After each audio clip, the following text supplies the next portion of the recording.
Brought to you by GTA, your island, your network. It's a difference of opinion. On one side, Guam Citizens for Public Accountability spokesperson Ken Leon Guerrero argues senators violated the law. Raising the fuel taxes in direct violation of Public Law 24-222, which requires any increase in taxes or new debt above $25 million to be voted on in a general election and approved by the public. On the other, UOG professor Ron McNinch.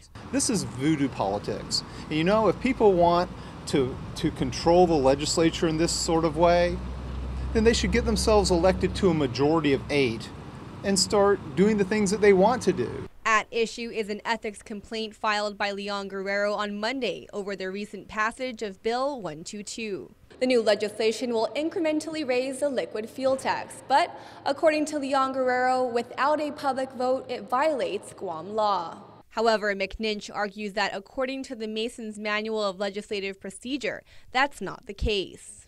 In this particular case, a statute passed by a legislature cannot bind future actions of another legislature unless a constitution, state constitution, or in this case it would be a Guam constitution, or the Guam Organic Act specifically specifies that that can be done. In this case, there's no specification. He adds that because 8 out of Guam's 15 senators are named in the complaint, the remaining 7, a minority, would be unable to act on the findings of the Ethics Committee. He deems the complaint politically motivated.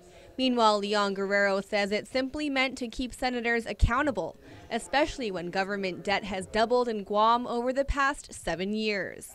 Whenever you want to raise taxes, introduce new taxes, such as they're planning to do with different bills, or increase public debt, you have to put the measure before the public in a general election, and the public gets a chance to vote on it, because we're the ones that are going to pay for it. He hopes the legislation will be repealed and then voted on in a general election. The complaint has since been referred to Senator Regine Bisco-Lee, who indicated she will act in accordance with the legislature's standing rules. Lee is not one of those named in the complaint. She adds the mere receipt of the complaint does not indicate any actual violations have occurred. Reporting for Guam's News Network, I'm Isa Baza. Brought to you by GTA, your island, your network.